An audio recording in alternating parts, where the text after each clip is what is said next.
فأنا ناصح لإخواني بالصدع بالحق تبيض وجوههم. السكوت في مسألة الحزبية يضرها، فاصدع بما تؤمر وأعرض عن المشركين.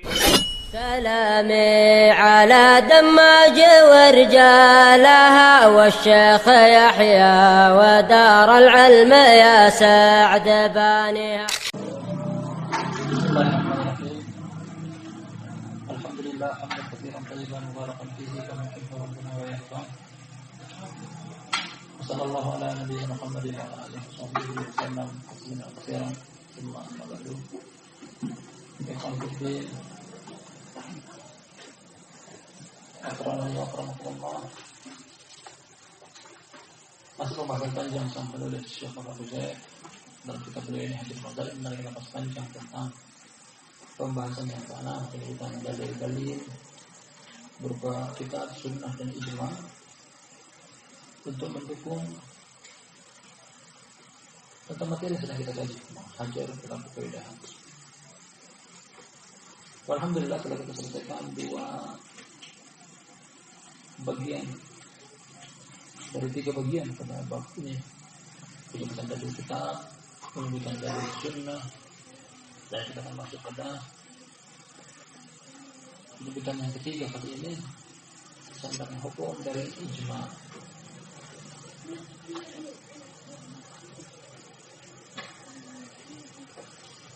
Kita baca kata sang penulis Syekh Abu Zaid rahimahullah taala, salisan al-ijma, yang ketiga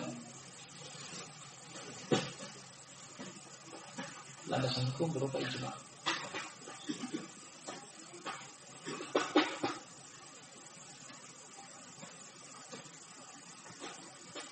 Ijma artinya kesepakatan.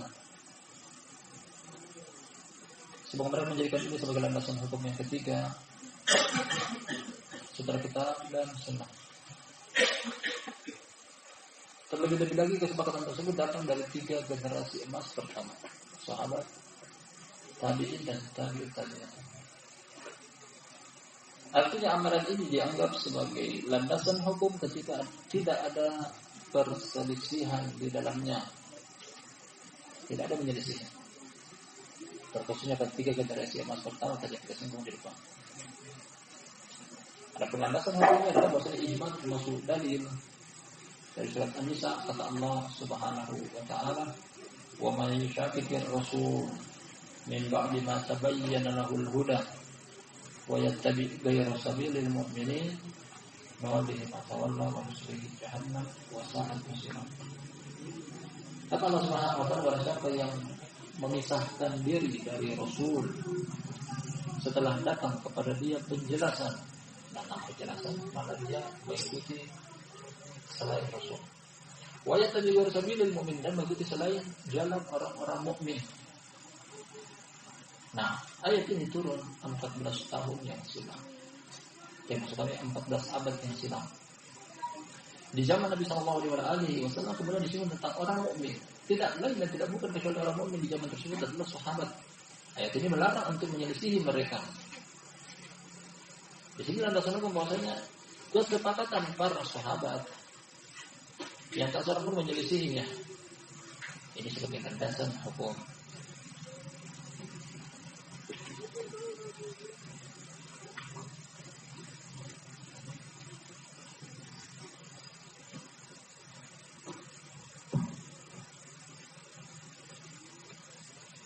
Kita baca keterangan penulis dalam judul bab ini,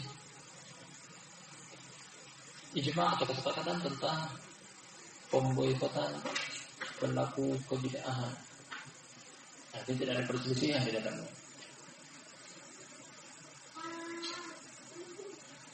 Hakahu jama'atun minhum al-Qadi Abu Ya'la wal Baghawi wal Ghazali. Jemaah dari para ulama, kumpulan para ulama menukilkan akan hal tersebut. Di antara mereka adalah Abu Ya'la, pemilik Musnad Abi Ya'la, ahlu sunnah, ashabul hadis. Wal Baghawi, akan datang nanti tentang sumber rujukannya dari kitab Syarh Sunnah. Wal Ghazali,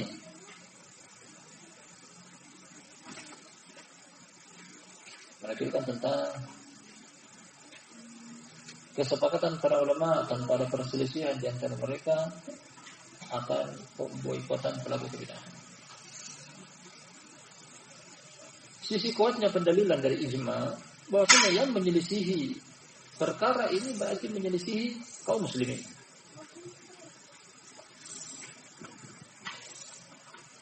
Ini sisi pendalilannya. Ketika para pendahulu kita yang soleh dari sahabat susul dengan tabi'in, kemudian tabi'in menyepakati akan satu perkara, ya seluruhnya, ulamanya dan juga umatnya, ro'inya juga ro'iyahnya, pemimpinnya dan juga kaum musliminnya secara umum menyepakati akan satu perkara, kemudian ada orang yang menyelisihi, berarti orang tersebut menyelisihi kaum muslimin, menyelisihi agama Islam, karena ini disepakati oleh kaum muslimin. Satu persatu beliau akan sebutkan penukilan kepada kita tentang hal ini. Yang pertama, qala al-qadhi Abu Ya'la rahimahullahu ta'ala,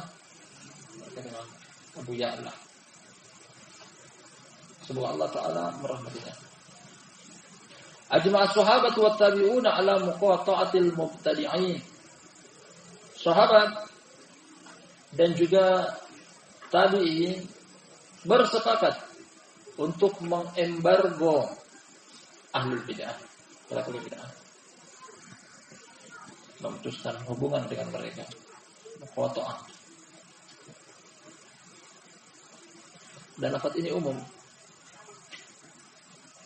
masuk di dalamnya seluruh momen-momen pemboikotan. Baik itu tidak memberikan salam, tidak menjawab salam, berpapasan di jalan, memalingkan muka, tidak bertetangga, tidak hadir ke majelis mereka, tidak jawab musyawarah, dan seluruhnya di antara hal-hal yang sempat sang penulis singgung kepada kita di awal kitab ini. Al-muhim blokir ketika di dalam, termasuk dalam sifat tiga ini, dia pelaku kebidahan, dia mendakwakan kebidahan tersebut, dia membangun cinta dan benci di atas satu bid'ah tersebut. Dia adalah ahlul bid'ah yang memiliki 6 porsi untuk diboikot. Imam Abu Ya'la memberikan kepada kita tentang para sahabat dan tabi'in, karena mereka adalah generasi emas umat ini, generasi terbaik, dengan pujian dari Allah dan pujian dari Rasulnya sallallahu alaihi wasallam, menyepakati akan pemboikotan kepada pelaku kebidahan. Artinya penukilan pertama bahwasanya barang siapa yang menyelisihi, berarti dia menyelisihi kaum muslimin. Jangan menisbahkan dia termasuk kaum muslimin, karena kaum muslimin bukan seperti itu akidahnya. Kaum muslimin sepakat akidah mereka adalah boikot ahlul bid'ah. Ketika ada menyelisih ini berbahaya orang tersebut, jangan menisbahkan diri ke bagian agama Islam. Yang kedua, waqala al-Baghawi, dapat sumbernya di bawah Syarh Sunnah, rahimahullah taala, pada hadis Ka'ab bin Malik radhiyallahu anhu. Imam Baghawi semoga Allah merahmatinya, setelah menyebutkan hadisnya Ka'ab bin Malik. Ka'ab bin Malik pada kisah absennya dia dari perang Tabuk, dia dan 2 orang sahabatnya, Ka'ab bin Malik, Murarah bin Rabi'ah, Hilal bin Umayyah. Semoga Allah Ta'ala merahmati mereka, meridhai mereka. Kata Imam Al-Baghawi, wa fihi dalilun ala annahu jarana ahli al-bid'ah ala ta'bid. Katakan dulu yang ini. Di dalamnya terdapat landasan hukum tentang bahwa bahwa menghajar pelaku kebidahan selama-lamanya, tidak ada batas waktu, sampai dia meninggalkan alasan dia diboikot, jadi kebidahan dia tersebut. Kalau maksiat, meninggalkan maksiat dia tersebut. Belum dapat kita tentang penyebutan ijma'nya, hanya sisi pendalilan. Kita ulangi perkataan Imam Baghawi, di dalam hadis Ka'ab bin Malik terdapat landasan hukum tentang bahwa hajar pelaku kebid'ahan selama-lamanya. Maka sebagian mereka mengungkapkan dengan ungkapan yang lebih tinggi lagi, hayyan wa mayyitan, hidup atau mati. Bukan cuma hidup dia dihajar, bahkan mati pun dihajar. Sebutkan kejelekan dia yang berkaitan dengan penyimpangan dalam hal agama. Kalau masalah pribadi jangan. Ada urusan kita dengan pribadinya dia. Kalau berkaitan dengan penyimpangan agama, masalah bid'ah. Nah, misalnya dia masih meninggal dunia, tetap kita ceritakan kepada umat agar umat tidak tertipu dengan amalan pelaku kebid'ahan tersebut. Boikot ahlul bid'ah hidup dan mati.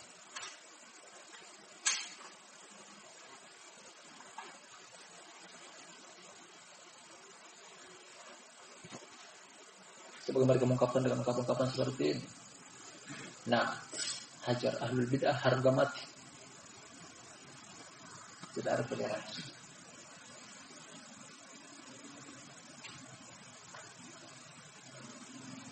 Lanjut beliau kata Imam Al-Baghawi, wa kana Rasulullah sallallahu alaihi wasallam khafa ala Ka'b wa ashabihi an-nifaq hina takhallafu min al-khuruj ma'ahu. Fa amara bi hujranihim ila an anzala Allah taubatahum. Kita perhatikan dulu. Kata Imam Al-Baghawi, adalah Rasulullah sallallahu alaihi wasallam beliau mengkhawatirkan terhadap Ka'ab bin Malik dan teman-temannya yang tidak ikut. Teman-temannya Hilal bin Umayyah, Mararah bin Rabi'ah. Nah, Nabi SAW mengkhawatirkan kepada Ka'ab bin Malik dan dua temannya terjerumus ke dalam kemunafikan ketika mereka absen untuk keluar bersama beliau di perang Tabuk. Jihad ada sesuatu yang wajib zaman dahulu, sekarang bahkan yang akan datang. Ketika meninggalkan jihad berarti meninggalkan kewajiban. Dari sisi sinilah. Dan merupakan ciri khas dari orang munafik di zaman tersebut tidak mau keluar jihad. Dakwah butuh dibela, dakwah butuh ditolak, dia hanya berdiam diri di rumah. Sibuk mengurusi urusan pribadinya. Itu ciri munafik. Makanya perbuatan Ka'ab bin Malik dua orang sahabatnya adalah besar, patut, pantas untuk diboikot. Kemudian Rasulullah SAW memerintahkan untuk menghajar mereka, boikot mereka, sampai Allah turunkan taubat mereka. Allah sendiri memberikan taubat kepada mereka, pembersihan bahwasanya mereka selamat dari kemunafikan, selamat dari kemunafikan. Namun tidak keluarnya mereka tersebut maksiat, namun tidak sampai pada tingkatan kemunafikan.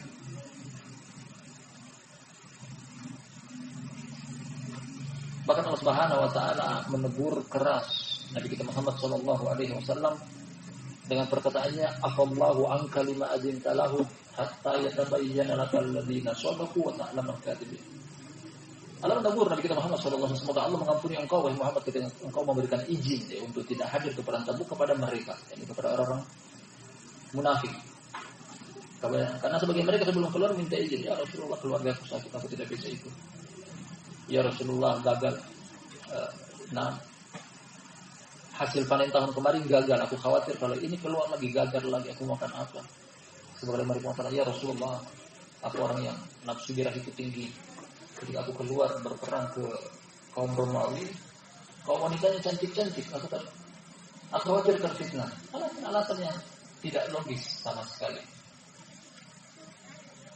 Bersumber dari jiwa yang dipenuhi dengan kemunafikan, tidak mau jihad, tidak mau membela agama Allah, mundur dari membantu dakwah Allah Subhanahu wa taala. Makanya dia maksiat. Sampai Allah berikan taubat kepada mereka. Wa rafa Rasulullah sallallahu alaihi wasallam bara'atahum, sampai Rasulullah sallallahu alaihi wasallam mengetahui tentang berlepas dirinya mereka dari kemunafikan ini. Subhanallah, ujian luar biasa yang didapati oleh Ka'ab bin Malik dan dua orang sahabatnya. Karena mereka jujur bahwasanya mereka keluar bukan karena kemunafikan, bukan karena takut perang, hanya saja suatu hal yang menghalangi mereka. Diuji tentang kejujuran tersebut. Ka'ab bin Malik Di antara 3 sahabat yang absen dari perang Tabuk, dia yang paling muda. 2 sahabat yang lainnya karena usia mereka yang sudah tua jompo, ketika berita sampai ke telinga mereka Nabi SAW menghajar mereka hanya berdiam diri di rumah dan mengucurkan air mata selama hari mereka diboikot. Tak henti-hentinya mereka menangis. Seperti orang-orang soleh ketika mereka ditegur dengan kesalahan dan betul kesalahan mereka. Nah, mereka merenungi perbuatan yang mereka lakukan. Aku salah, aku keliru.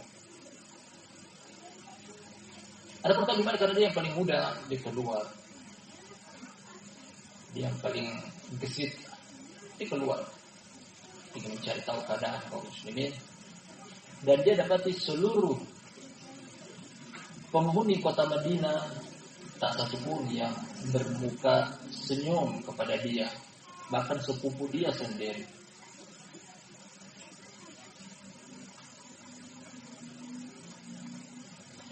Nah, kata penulis di sini sampai Rasulullah SAW mengetahui tentang berlepas diri dengan mereka yang menjadi kemunafikan. Waqad madati sahabatu wa tabi'una wa atba'uhum wa ulama sunnati ala hada mujmi'in muttafiqin ala muhadati ahli bid'ah wa muhajaratihim. Poin ini yang penulis bawakan sebagai inti dari penukilan Imam Al-Baghawi. Kata beliau, dan para sahabat beserta tabi'in serta pengikut mereka, demikian juga ulama sunnah bersepakat satu pendapat tentang memusuhi ahlul bid'ah dan memboikot mereka. Dimusuhi.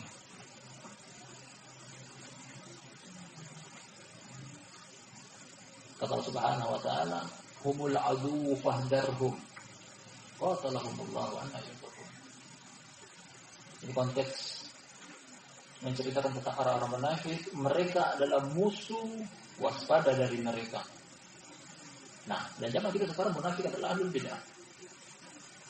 Menampakkan amalan sunnah, menyembunyikan amalan kebid'ahan. Bahkan zaman sekarang lebih parah daripada itu, kebid'ahan terang-terang ditampakkan, sunnah terang-terang dimusuhi. Makanya Hudzaifah bin Yaman radhiyallahu anhu, sahabat sirri Rasulullah SAW, seorang sahabat yang paling mengetahui tentang rahasia Rasulullah SAW per individu orang-orang munafik. Ketika Nabi SAW meninggal dunia, dia mengatakan bahwasanya dahulunya, di zaman Rasulullah SAW, kemunafikan tersebut terselubung. Khawatir mereka menampakkan sampai mendapat ayat turun menerangkan tentang isi hati mereka. Adapun zaman sekarang kata Hudzaifah bin Yaman, bahwasanya kemunafikan ditampakkan dan bangga terang-terangan. Dosa kok bangga. Nah, itu di zaman tersebut. Hudzaifah mengatakan, perkataan dia tersebut mengatakan bahwasanya di zaman Nabi SAW kemunafikan terselubung. Mereka khawatir, mereka takut untuk menampakkannya. Adapun zaman sekarang kemunafikan ditampakkan terang-terangan. Itu sekitar 14 tahun, 14 abad yang lalu. Bagaimana dengan zaman kita sekarang ini? Islam yang sahih malah diperangi, sunnah yang sejati malah dimusuhi. Kebalikan daripada itu, kebid'ahan yang merajalela. Wa qala Al-Ghazali, penukilan yang ketiga.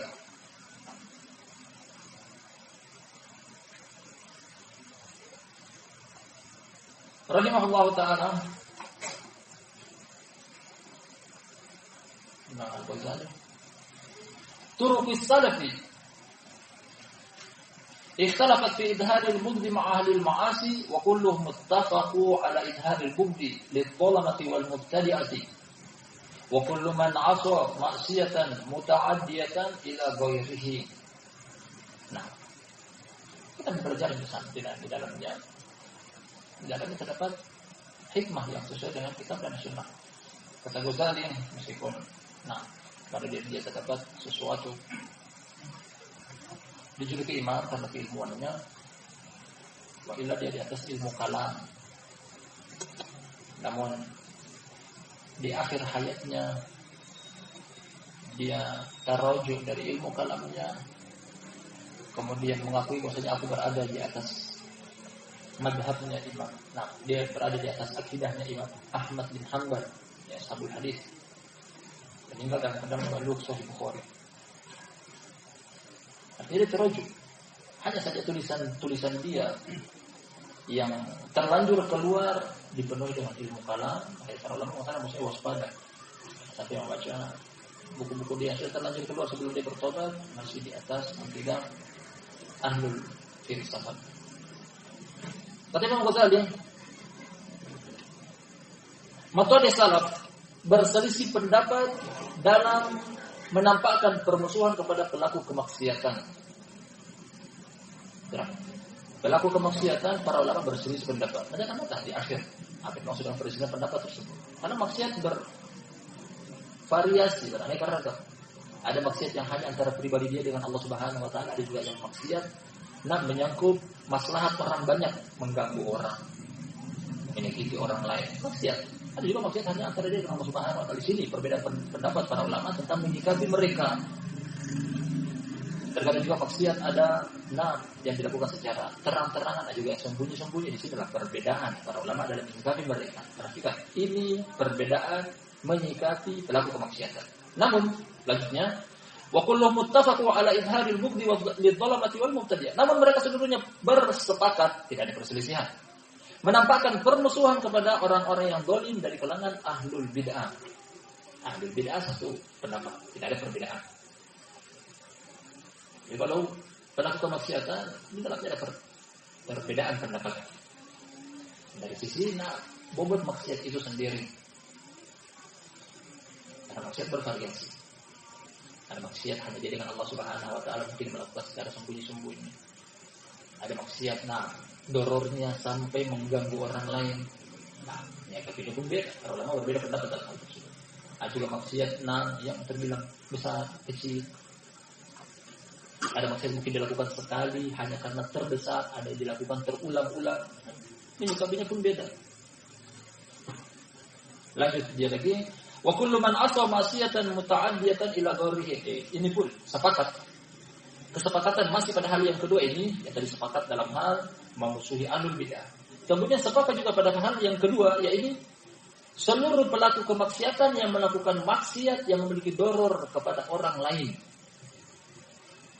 Mengganggu tetangga, menyakiti kaum muslimin, baik itu dengan lisan dia ataupun dengan tangan dia. Dan dari Abdullah bin Amr bin As dalam Sahih Bukhari, kata Nabi sallallahu alaihi wasallam, al-muslimu man salima al-muslimuna min lisanihi wa yadihi. Seorang muslim adalah orang muslim yang lain merasa aman dari celaan lisan dia dan gangguan tangan dia. Nah, dari sini karena maksiat bervariasi. Ada juga maksiat yang sampai tingkatan pelakunya di boikot, ada juga maksiat yang tidak. Kita simpulkan perkataan Al-Ghazali di sini. Pertama, pelaku kemaksiatan para ulama beda-beda dalam menyikapinya. Kita simpulkan tadi perbedaannya di mana dari bobot maksiat itu sendiri. Kemudian mereka bersepakat pada dua hal. Yang pertama, memboikot ahlul bidah, kemudian memboikot pelaku maksiat yang maksiat tersebut memiliki doror mengganggu orang lain. Namanya muta'addiyah. Maksiatan muta'addiyah. Ada maksiat yang hanya antara dia dan Allah Subhanahu wa taala. Kalau seperti ini tidak. Cukup dinasihati. Tanpa perlu sampai tingkatan diboikot. Kecuali ada perlawanan. Kemudian terang-terangan menolak dalil. Dari sini, ditengok bahwasanya maslahatnya di mana, maslahatnya di boikot atau maslahatnya, dan yang lain sebagainya.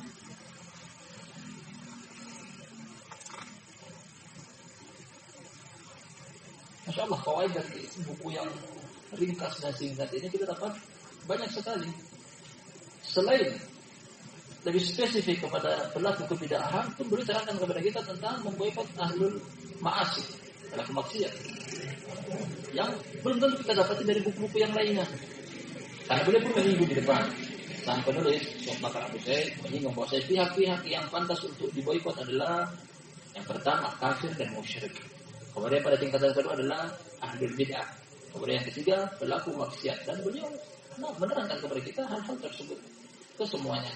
Meskipun tidak secara menyeluruh. Penukilan yang keempat, waqala Ibnu Abdul Bar mungkin cukup. Mungkin apa kita akan ambil dari waktu. Alhamdulillah tadi ambil 3 penukilan dari ijma para sahabat, disusul dengan tabi'in dan ikuti mereka. Nah, tentang memboikot ahlul bidah, wallahu ta'ala a'lam bissawab. Mudah berwakatan kita kaji dan tidak boleh dimakan. Subhanallahumma wa bihamdika asyhadu an la ilaha illa anta astaghfiruka wa atubu ilaik.